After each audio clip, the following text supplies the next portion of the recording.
there is such like a stigma, I think, within the church because the stereotype is that we get married so young. She didn't get married until she was, in her 60s. And, she just kept saying, was I doing anything wrong? And Chelsea, you're not doing anything wrong. And oh boy. Yikes. She walked into the chapel and it was just a sea of gray hair. Maybe if I give this to my bishop and then he can give it to somebody who cares. No, none of that ever works. Please don't ever say that again. Yeah. None of us deserve to be married. None of us deserve to have children. None of us deserve to even live, past birth. This episode is brought to you by Go and Do Travel, specifically their Gospel on the Nile tour in Egypt. For discounts on all of their tours, please check out the links in the description. Welcome back, ladies and gentlemen, to another episode of the Women of WardRadio. I am Brittany the Shadow, and joining me via Zoom is Erica and Chelsea. And today we are going to be talking about mid-single adults and their status within the church. Erica, you want to start us off? Sure. Okay, so I know Chelsea from growing up, and I had a conversation with Chelsea recently on the phone, and I was like, I have some more questions about what it is like living on the other side, I guess, in the church. And so I want to know more, and not only about Chelsea's experiences, but also how I can kind of bridge that gap. So Chelsea, can you tell us about yourself first? Yeah. So Erica, like she said, we went to high school together. We grew up in Arizona. I love Arizona. So I don't live there now. I actually live in Myrtle Beach, South Carolina. So that's a long way from home. But so I spent most of this is the first time coming here to Myrtle Beach where there is no single system at all. They barely just got together as a young single adult group. And so this is the first time I've been in a family ward since I was 18, really, other than wow. my mission. So I have a lot of experiences within the young single adults to the mid singles, and here I am now. So it's interesting, actually. They just I was mentioning before that in the last 6 months they made some pretty big changes to the whole system, which I think are definitely for the best. So before it was 18 to 31 and then 31 to basically dead, unless you lived in specific areas where they had enough to kind of cut the age down to 45. And so in Arizona, until literally the year I turned 31, they opened up, after not having a mid-single adult for over 10 years, they opened up a mid-single adult ward, and then within a month they had 3 of them because there were just so many people that showed up. There were over 600 people that showed up to the very first mid-single adult meeting. And so that's a lot of people. It was there's a lot of people, especially in the Southwest. And so this is, and I think really recently in at least within the last couple of years, there was a talk in a general conference that basically said that they're almost singles. People who are single are like 50% now of the church. And so it's a lot of people. And I don't know, there is some debates on what is the single adult program? Should it be there, or should they just disperse it and just go everybody straight back to the family wards? And I am on the side that it does good, and that it is something that is needed, especially for different eras of your life. But up until when I was turning 31, I actually was so it was just such a weird time, because for 6 months prior to me turning 31 over to 6 months after, we're probably within the church the most awkward and just not fun.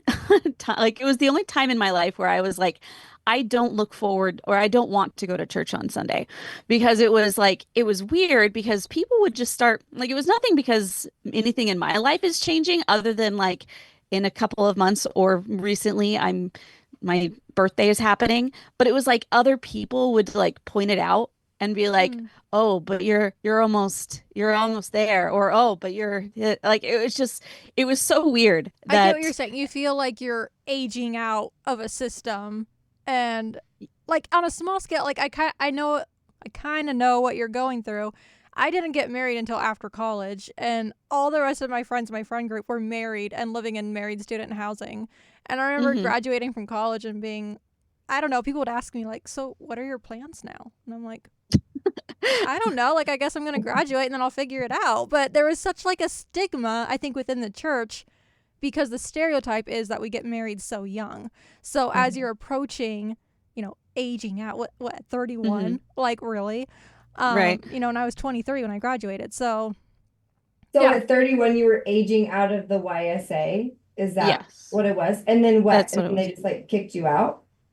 Yeah. Well, at that point in time, you would have gone back to a family ward, Okay. Okay. and then, or at like I said, within a week or two of me turning 31, they happened to just start this new other ward, and it was prior to the whole thing. I got on my like I don't know. I had this like bit of myself that I'm like, if there's a problem, I can fix it. And I like created this whole long thing of like, if I like give this to my bishop and then he can give it to somebody who cares. No, none of that ever works.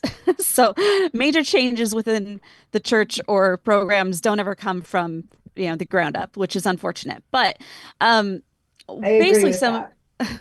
some of my things that were happening, or some of the things that were I wanted or I was pushing for, was to change the age of this grouping down to 18 to 25 and then 25 to 35 or so, and then 35 to 45 or so. And it really would depend on the area and the amount of people. And within Arizona, like there are over 6 YSA stakes. Wow. So like massive amount of people. Yeah. And as of recent, they actually did it came down from Salt Lake that they were changing the whole layout of it, and it was basically what I had said, but I'm over 35, so it doesn't matter anymore. So I'm like, yay. But So what is they it now? Like you said you're over 35, so do they have you're in a family ward. well, right now, yeah, based on location. But when I was in Arizona, it's a mid-single adult ward, which is 35 to about 45. Okay. And then they also have like the under like the 25 to 35 ward that they like broke off, which honestly I think they'll end up making more of those just because that age group. I was in my last year of being in the YSA, I was a Relief Society president, and I was looking at all of the demographics, and especially for men, after 25, it dropped like people who were active in the church dropped to about 20%. And it was a massive drop of After you activity turn, at so 25 and up. after Okay. 25, yes. Okay. Do you Especially, feel like, sorry, I was gonna say, do you no, feel yeah. like a lot of people like that happened because a lot of them felt like they weren't like welcome anymore? Or like why do you think that is? Because I feel I've had friends who are, single in the church, and I Hmm. don't want to say older, but Hmm. like that's what they are categorized as, or mid-single. And a Yeah. lot of them are like, I hate going to Relief Society because it's all about having families. Guess what? I Hmm. don't have a wife or a husband and or a wife and kids. Hmm. And they just feel like they aren't part of the like Well, I mean, what's the word I'm looking for? Like You the know what I cookie mean? yeah, cutter LDS family. Yeah. Yeah. yes. And all of that absolutely exists. I think a lot of it has to do with your own um your own ambition levels, honestly. Okay. Like if you're the kind of person that is actively looking for a path to follow, then you kind of just don't listen to what's going on and you take what you need and you let everything else kind of fall away. But if you are lacking in a direction, then it is a lot easier to look around and see, well, nobody's telling me what to do. Nobody's talking about my situation. Um, and so that is a thing. I think at the 25 for guys specifically, it was in like, for example, Gilbert, it's a very home centered grouping of people. So they've Okay. just graduated from high school and they are, once you have a whole bunch of these 18, like a bunch of 18-year-olds, and then around 25 is just kind of like you're no longer in the same grouping. You're no longer in the same phase of life. And so it does get harder to find those because you're trying to be within your same, within your ward boundaries, so it's like there's a lot of there's a lot of things that were hard about that, and I'm glad that they've shifted it so that it does make it easier for people to find the grouping of people that they are going to mesh best with. Yeah. Um I remember yeah. when I don't know if I was in high school, if I'd recently graduated, but there was kind of a big deal that there was a girl who had turned 18, but she hadn't graduated high school yet. Do you remember this, Chelsea? You probably um okay. So no. she was 18 but had not graduated yet. And this was when you said that the age was a lot Uh-huh. broader. And she married a guy, and he was just about to graduate out of Oh, Singapore. yes. And it was a really big deal. And Uh-huh. so they didn't want that happening anymore. And so, at least where we lived, they did change the rules a little bit. I think you like had to be at least graduated. Yeah, And I do then remember I do that. remember recently or soon 18 after and that, graduated, yeah. yeah, they changed something else with the parameters of being able to go to singles ward. But that kind of goes along with like what you're saying, like the idea of keeping it more specific to age groups and like where you are in life. Hey guys, before we go any farther, I just want to put a plug in for Go and Do Travel, specifically their Gospel on the Nile tour in Egypt.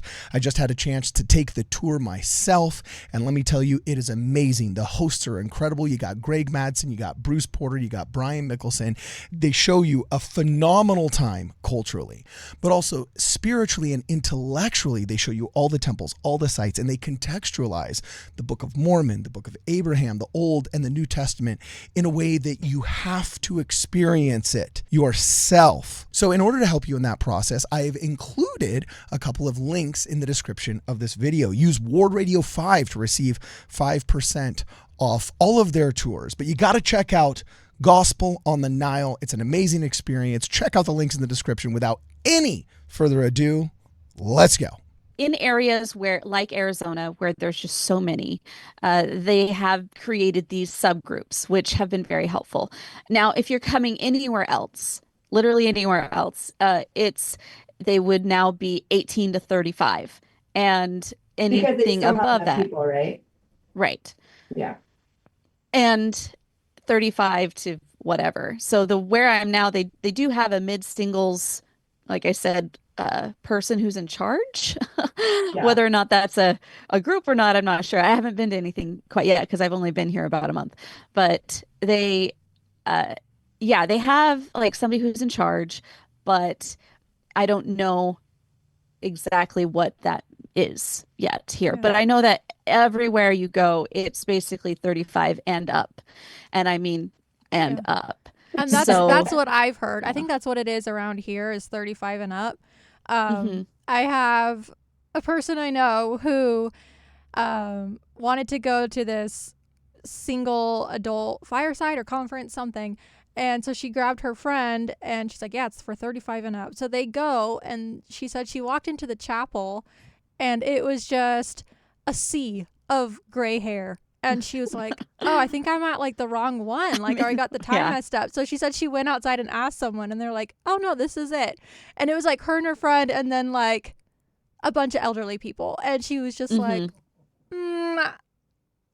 And so they left and they went to dinner, because she felt like, I don't know, like that wasn't for her. I don't want to put words in her mouth, but like she felt like that wasn't for her. She felt awkward. Like that's not where she wanted to be.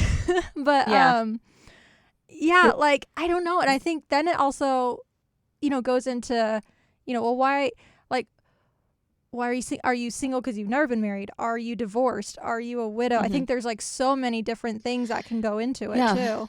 Yeah. Everybody it's a wide spectrum of stories. YSA is one of those where most everybody has the same story. Yeah. But once you get into the mid singles, it's like everything. Yeah. So it's a wide range. Which I could see could be beneficial, right? Because like you're seeing a bunch of different people, and people older than you, they can tell you their success stories or whatever. But then also you could feel like, oh, I just want to be with people that get me, and I want to, I want my community. So I could see how it can kind of go both ways. Yeah, and I mean, first I have to say that like the ward that I left, the Gilbert Mid Singles, if you know somebody who's looking to go to that one, I highly recommend. I had some amazing help, like moving. They were so helpful to me for the last while for the things that I was trying to get through to get everything moving. And like there's so many good people when you go to these wards, and of so many different backgrounds. And so yes, there is a lot to be able to be like, okay, like cool, but that's not everywhere. Like so I think a lot of the things that you have to, the biggest lessons I think as a single, like for the singles, is really do just like find something that you're passionate about and move forward toward it. Like there's so many things in life. It's like nobody's looking for perfection. God isn't looking for perfection. We're all just looking for progress. And if you can define what progress is in your life, then all the power is in your hands to make that happen. And I think that that's probably the biggest thing for mid singles when they have issues. And the thing is, like, I will be completely honest and say that, yeah, it is difficult when you are in areas where you don't have as many people who are in that same phase of life or have those same struggles or challenges. But at the same time, like, I think there's a lack of gratitude for the things that you do have. Like I was talking to my cousin who I'm living with right now, and she is also a mid single, and she was saying that she was in DC, and one of her bishops there made an incredible point that I have always kept with me as well, is that, and this is for everybody, that the mold is a myth. And because she said that there were a lot of people who would move to DC and they're like, oh, but I can't, it's this culture, it's this thing that I have to adhere to. I have to be part of the Mormon mold or whatever. And the whole talk was like, the mold is a myth. And you have brought that with you. You're not in Utah, but you've brought whatever that is with you. Mm-hmm. And that's your thing. And if you are trying to keep yourself to a mold that doesn't exist, then it's only your issue at that point. And like I lived in Nashville for a couple of years, and I absolutely loved it was a branch, now it's a ward there of singles, and like people were just happy that you showed up, so there wasn't like this mold that everybody felt the need to be a part of it, because it was just like, oh, you came? Awesome. We need more people. Yeah. So I think that there is a benefit to like moving around and seeing how things are outside of your little bubble and my little bubble. It is very, if you're starting to feel like you can't, if you're starting to feel like you are stuck, then that's on you. And I'm saying this with this total amount of love because that was on me. I was stuck in my own ways for decisions that I had made, for things that I thought that I needed to do for whatever reason. And I had to look at myself and say, no, I have the power to change what I have the power to change. And so focus on that. And it really does help to not. And then when you realize that, it's like everybody is just trying to get progress in their own life and their own thing. It doesn't matter if you're married, it doesn't matter if you're single. We're all just looking for progress. And I think those are big things. But I do see um I have had weird interactions with people who don't really understand that like single people are just people that aren't married. Okay, wait, explain. Like, I don't know, like there's a lot of talk, I guess, on like how do we basically like, how do we deal with you almost like Oh, in these in like the bishopric meetings and things, they're just like, so what do we do about them? Like, how do we help them? are you And talking it's about like these like questions. when you're in like a family ward? Family ward, yeah, Okay. anyone in a family ward, in a normal ward, like just anywhere. Mm. Like it's the main things that we or that I have seen for myself that is been an issue, not an issue, but like um yeah, I just feel like there's the main things that it's like, yeah, I just have less hands to like help do big problems and big. Mhm. I needed a lot of help to move. And Yeah. those were things that I didn't have extra hands to help to do that. And so like those are the kind of things that a single person needs help with. Like just extra people, extra help in those things. But as far as like, I don't know, there's the the idea of I need to be like I need to treat them differently. I don't know. It, there's just a Yeah. I get what you're saying. Yeah. I've received some text messages or things from people who are absolutely well-meaning, absolutely. And I know they love me and I love them, but they say kind of dumb things. And so, like one that I'm thinking of specifically, like she's just like so loving and like I was listening to somebody else's talk, and she didn't get married until she was, in her 60s, and she just kept saying, Was I doing anything wrong?" And Chelsea, you're not doing anything wrong. And Oh I'm like, boy. Yikes. that's Yeah. very sweet of you, Hmm. and I understand the intent, but please don't ever say that again. Yeah. Yeah. Like, I'm I'm very yeah. good at putting my foot in my mouth and doing things like that where it's like I don't mean to, like I'm trying to You're trying to be relate. Yeah. yeah, and then I say something that's like so dumb and I'm like, I wish I had just kept my mouth shut. I Yeah. mean, that's the thing. Is like we all say really dumb things at one point or time or another. Like I'm sure that there's been things that I've said that were so, so dumb. In fact, I know there have been. And I know that somebody who's watching this is probably like, yeah, I remember when she said something really dumb too. Um, because we all do. But yeah, it's just, I think it's funny. I think it's just interesting to be like, I mean, I look at both of you as women in Christ, and we've all like, yes, you have an extra set of hands and in a husband and maybe kids too, and more and other types of responsibilities, but I still see you as an individual, Hmm. and I think that's uh, I think a lot of times there's people that don't see them they I don't know, they don't see themselves as a single in Mm. a relationship, Yeah. um and they're just like, oh no, it's just we are a one amorphous blob. It's And like the so people that create their Facebook accounts and it's like the husband and the wife on the same account.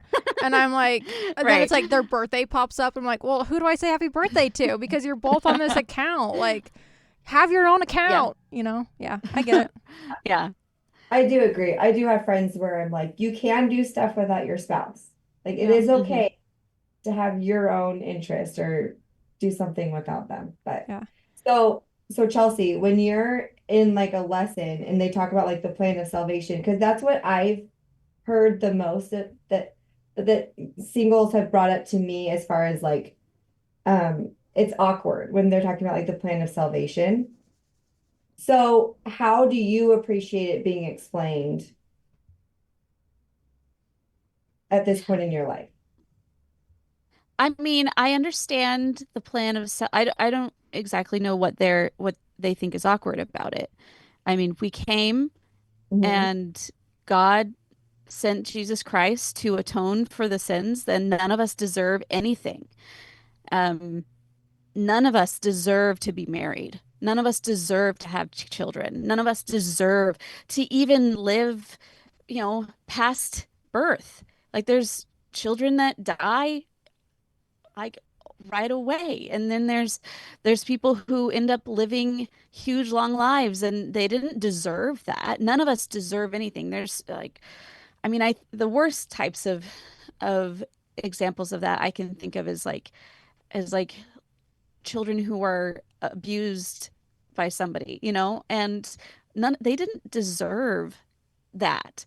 And so I think a lot of people we and I've had I guess a thing that I've tried to remind myself when I get into the moments of like, but I've done all the things.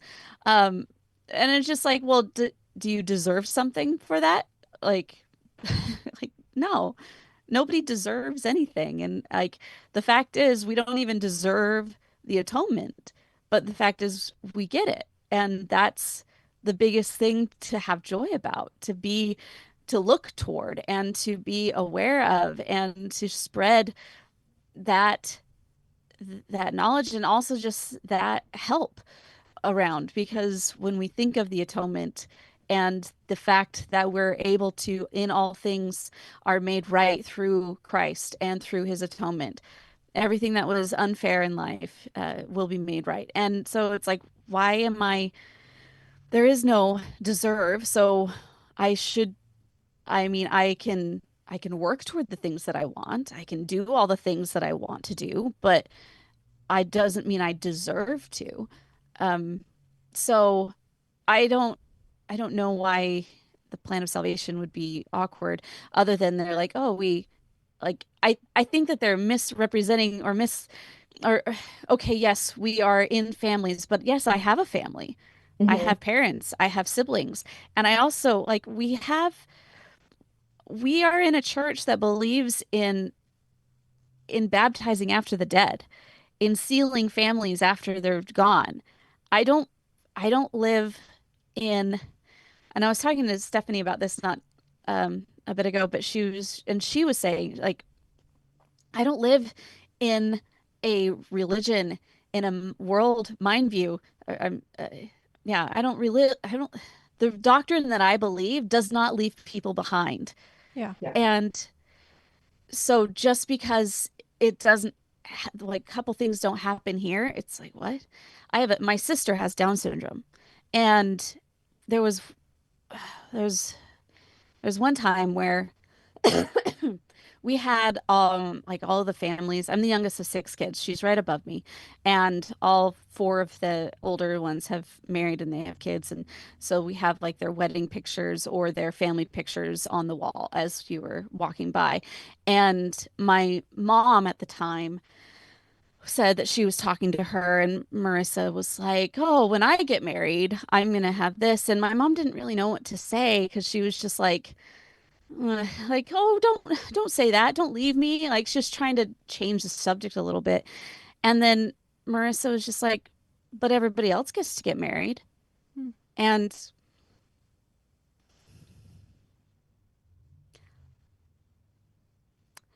I feel like it goes back to the other thing is like nobody's going to get left behind. Yeah. And to to focus on the fact that I didn't get this blessing now in my microwave mentality is not is to not know God, and is to not know what the actual plan of salvation is. Mm-hmm. Yeah. Well, and I was trying to, as I was kind of like preparing for this, I was trying to look up scriptures, and Mosiah 2:41, it's kind of a long one, but I'll just give a brief synopsis. It talks about how if we all hold out to the end and we're all faithful, we're all going to be received into heaven and have never-ending happiness. And never does it say anything about like, oh, but only if, you know, it's like, Mm-hmm. it's like as long as you have held out to the end, you're going to get the blessings that everyone else has earned. Earned is not the right word, but will receive as well, you know? Mm-hmm. So do you know which scripture I'm referring to? And if have you ever like, does that I mean, make you feel, does that make you feel any different? Like any different kind of way? um, I mean, I would never put that in context of like marriage or not having marriage, but I guess Yeah. I guess some people could, um, and to each their own. I guess, as far as like what you read into a scripture is how is on a case by case basis in many ways for your own life. But um, no, I absolutely like it. Yeah, it just goes back to I don't live in a I don't believe in a God that leaves people behind. And if we are all faithful, like everything we will receive far more than what we deserve, far more than what already we have more than what we deserve, but we will receive far more than we can imagine. So do you have any fun, awkward dates that you want to tell us about? Oh gosh. Uh, I have a couple that were like moments where I was like, Chelsea, you really weren't thinking. Like you really weren't thinking. I was in Utah, and every time I go to Utah, like it's almost a personal mandate to go on as many dates as I can. And I I met this guy online because that's what you do now, all mutual stuff. And um he was like, "Oh, yeah, uh how about let's get together and we can go like hike up into." I told him I have 2 hours. And so he's like, "Oh, okay. There's a trail up in this area in Provo that we can go up." And Oh no, red flag I'm right thinking away. like Bridal Veil Falls. If you know Bridal Veil Falls, it's like it's literally like a paved path. You walk like 50 yards and you look up and you see a waterfall and you're like, great, all right, that's cool. We can go back. It wasn't that. Oh no. Um, and he just keeps driving and he's like, he drives to this other, I don't even remember what it's called, but it's not, this is like a 5 hour hike that Oh he was my. like planning on taking me on. And I'm like, excuse you, like, and I was just mad at the whole thing. And he was like, "Oh, he didn't like." He's like, "Oh, I didn't bring any water." Oh. Oh, why? That's dumb. Why didn't you? And I just have like this whole thing of like, you're an idiot. Like, why didn't you bring water? I'm not like saying that, but I'm definitely thinking about it. I'm like, well, okay, like why don't we go buy it then? Okay, and so we go and. We get some water and then we're like, oh, I don't know where the trail starts. And like, I honestly, this whole story goes on further and it's like, I'm surprised I'm alive after that whole thing because like we start walking up this wash instead of the trail, and then there's a point in time where he's like, I I get for a sure would have thought I thorn. would be murdered if he's taking me by a wash This and is this is like I'd be like this is I'm dead. Like I'm a walking. This is my first date and this guy's a serial murderer. Like that's what I would think. I was like I said, I don't have a lot of self-preservation in the moment, and I'm just like thinking, well, you gotta like I like it's why aren't you doing this? You're like, oh, fine. I have to do everything kind of a mentality.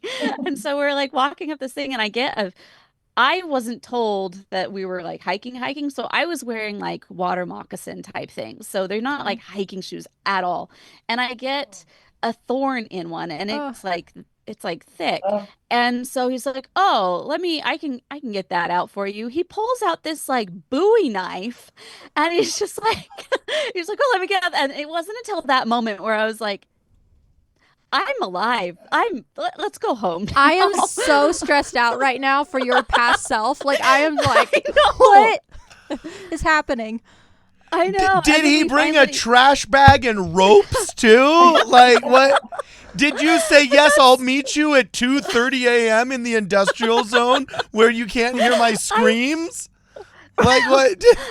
Like I said, I am embarrassed about this whole thing, but I was not somebody that was like at all worried at all. Did you know his last name? Did you say, like, I'm not really comfortable sharing my last name yet? Like, what?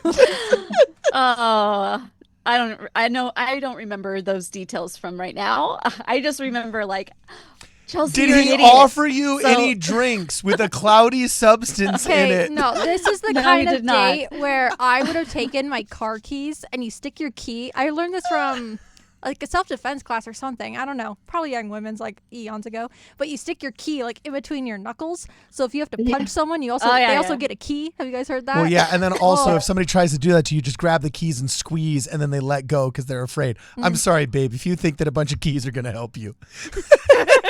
It'll give me a few more seconds, maybe. Okay. Okay. So yeah, when people talk about like awkward dates, I just like think of, honestly, I can just say I have had awkward things I don't really remember, and I'm just like, we're all just trying to do our best. But then you get like things like that where it's like, are you just an idiot kind of thing? But it's like, why I would actually not like think of anything more than that. I'm embarrassed. Okay, I'm even gonna to ask say, the question that everyone in the comments is gonna want to know. Was there a Mhm. second date with that man? Heck no. Yeah. Okay. Oh no. This is why, like, I know that online dating is like very normal now. Everyone does it, Uh-huh. but it stresses me out. I watch way As too it should. right. As it should. Online dating is a necessary evil for people who have very little contact with other people of their same Yeah. just social group. And so I've met a lot of people from a lot of different places doing it. I've had good experiences. I've had great experiences. I've also had a lot of really terrible experiences. And a majority of them, I'm going to say, are going to be on the terrible experiences because they're just, I don't know. It's I was okay. I was swiping one day and I get in and I match with this guy and it was Halloween. And so I said, "Hey, are you gonna get dressed up as anything?" And he's like, "No, I just got divorced." And I was like, Oh. "Bummer." Okay. Like literally the first thing I ask you, "Hey, it's Halloween, you getting dressed up?" And I was like, "Oh, poor dude." Oh my God. Well, But that's the thing yeah. is I've actually heard a lot of success stories, Mhm. but and so I know that it can work, but I don't Mhm. know. I don't know what about it's just like that story that you just told. Like that's why it just stresses me out. Right. No, Do and people try it's to that. do people try to set you up all the time? Like, oh, my cousin's best friend is coming to town. You want to go out with them? I mean, not now. I think at this age, people are just like, because I don't know. There's people in that you look at and you're like, huh, I wonder why they're not married. And then there's other people where you don't actually have to ask. And so, um, I mean, you all know it's true. And Well, I have my own issues. I have my things that I'm working through and trying to fix, and I'm not going to say that I'm a perfect person by any means.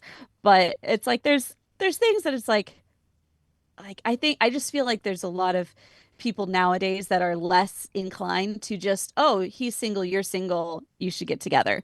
And luckily, gratefully, I don't have as many people who are just like that one. Like you guys are you'll make it work. Yeah. yeah. That's your one thing in common is that you're both single, so we're gonna set you up on a date, right? Right, right.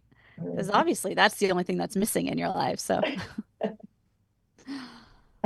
Cool. Do you have anything else that you want people to like you had said like we're not oh my gosh, I'm butchering this. Chelsea, what did you say? You said you can be single and not just a we, right? You're like, we're all singles. Mhm. Do Yeah. you remember saying this? Yeah. Okay. Yeah, like I had a thought, like when you were talking, Chelsea, with that woman that texted you and said, oh, there's nothing wrong with you here, and sent you that talk, right? Like, instead of her taking the time to send you that and be like, look, nothing's wrong with you, and like having you think about what you're missing in life, right? Instead of doing that approach, maybe instead, like, text you and be like, hey, how's your day? Like, do you want to go to lunch? And like treat you like a person, and like get to know that would have you. been much preferred. Exactly. Much preferred. Yeah. Yeah, I think that's one of those things. I actually had a thought about this, that is like, if you look at somebody and you feel to pity them for any reason, then that's probably the spirit saying, this is something that they need help with. Why aren't you helping them? As opposed to just looking at, oh, bummer, nothing's wrong with you. Keep going. Like I don't need you to tell me that nothing is wrong with me. I need you to like help me put stuff in boxes. Yeah. Like if I'm moving, so it's like there's things that I would real connection, like having friends and having real relationships that are and I can understand. Here's the thing. I can understand why a wife who doesn't get out of their house much, has a lot going on with kids, and feels like that's her world. So she feels overwhelmed that maybe she's like, I can't even get out of my own house. But at the same time, it's like those are like, you can find somebody else who's also in that position and both be each other's saving grace, no matter what the other person's marital status is. Mhm. So like, it's just getting more in touch with the I am a person who needs friends, and that's probably what they need too. So we can be a friend and you'll make friends. Yeah. So Like we said, like, we're all individuals. We all have something that we're missing in our lives. We all have those prayers that seem to go unanswered. We all have our issues. We all have our struggles. So instead of looking at singles, like you said, like, what's wrong with you? Like that lady said, or like, there's nothing wrong with you, right? Just, I don't know. It's like the golden rule, right? Treat others the way you want to be treated. yeah. Mm-hmm. Yeah, for sure. And I will also say that, like, I do give a lot more grace to men who are in the men's singles as well, because I mean, when I was a young single adult, I didn't give a lot of grace to men at all, just because it was just like, whatever, you should be asking people out. Like, that's your fault. But even then, like, when you're the mid single adult men, I just feel like, we all have certain expectations, and everybody has to deal with what they're dealing with, and we don't know what people are going through.